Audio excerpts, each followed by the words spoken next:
Hello and welcome to another Tabletop Games Blog Saturday review. It was time to prove myself as a favored crusader once again. My goal was to kill the devious spider while being very careful to avoid the skeletons. Both of these enemies were out to kill me. I had my fury and my light, representing my devotion to my divine goals, and I knew I could use these to powerful effect. Ultimately, though, it was grit that would increase my capabilities as a hero. I took a deep breath and then entered Vast, the Mysterious Manor by Patrick Leader from Leader Games. Here is another great asynchronous game from the publisher that is possibly better known for Root and Oath. However, while all three of these games feature factions with different abilities or goals, and all three were illustrated by the amazingly talented Carl Farron, the designer isn't the same for all of them. Vast, the Mysterious Manor was designed by Patrick Leader, and Root and Oath by Cole Worley. However, you still feel that there are links and similarities between all three games. Vast and Root share similar mechanisms, while Oath tried to build on the gameplay experience of Vast. So in a way, Vast is the forerunner to both Root and Oath. If you have played Root, then Vast the Mysterious Manor will feel very familiar, and vice versa. You have a shared game board, the Mysterious Manor in the case of Vast, and a number of different characters. The Paladin, the Spider, which can change its form, the Skeletons, and, of course, the Manor itself. Oh, I nearly forgot the Warlock, which kind of feeds off the spectres that the Manor creates. All characters play in very different ways, and they all have completely different winning conditions. That's very much what you have in Root 2, of course. However, while the factions in Root all interact with each other, in Vast there's more of a food chain. The Skeletons aims to kill the Paladin, who tries to kill the Spider, which just drinks blood and tries to create a lot of terror. The Manor in the meantime does its own thing and basically just tries to clear the corridors so it can complete rituals. The Warlock also does its own thing and benefits from the Manor's shenanigans and other players. The characters' interaction means that which characters are in play will depend on the player count. The rulebook suggests specific combinations for 2, 3 and 4 players. It's only when you have 5 players that all characters are in use. So the choice of who gets to play what is slightly limited, and setup adjustments are sometimes required if you don't play with a full complement of characters in play. That's not a real problem though, because there are still plenty of choices. It's also not too dissimilar to Root's suggested selection of characters in play for certain player counts. Learning the game isn't actually too hard. There are some common actions and concepts that apply to everyone. These are pretty easy to teach. After that, everyone just needs to read their player board and player sheet that give additional information and explain the character's unique actions and abilities, as well as how to set it up and how to win. The sheet also explains how the character interacts with others and gives some very rough strategy advice, which I think is really helpful. Once everyone has set up the character and read their player sheet, the game is ready to be played. I actually recommend you start playing and learn as you go. I found movement to be probably the weirdest action. The Manor is mostly unexplored at the beginning of the game. As you move around, you add room tiles to the board. However, these rooms are dark to begin with, so you don't know what's in them. You have to spend an action to light them up and flip them over. Other than that, you have to just make sure you understand your actions correctly and refer back to the rulebook when necessary. You also have to trust everyone else around the table to play the characters correctly. It would take too much time for everyone to fully understand everyone else's abilities and actions. That's again very similar to Root.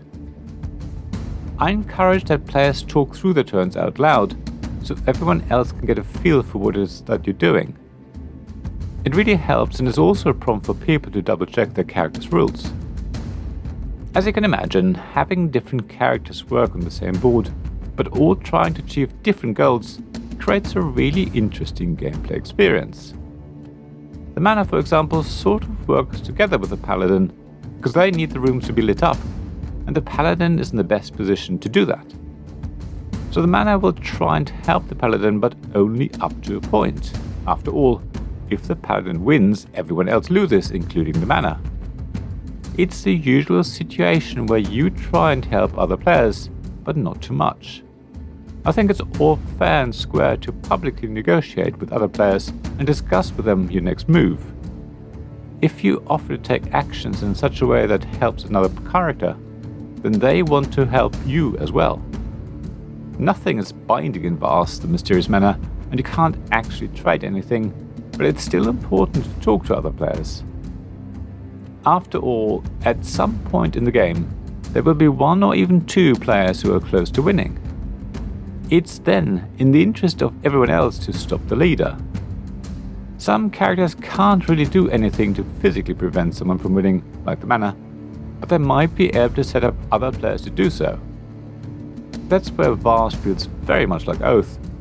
The Manor might be able to teleport the Paladin closer to the spider so that they can kill them, for example. However, if the spider dies, the Paladin wins, so the Manor has to decide how much to help. The game starts relatively slowly, at least for some characters. Others do hit the ground running, but then slow down later on. As more rooms are explored and people get to really ramp up the power of their characters, the game suddenly changes. Victory is often only one turn away. That's when the table talk really kicks in, and everyone tries to work out how to squeeze out one more round. It's the endgame that's so hugely exciting in Vast and Mysterious Manor. If one player can stop the winner, while also preventing another player to take victory, then maybe, just maybe, the game will continue for a little bit longer. Emotions tend to run high.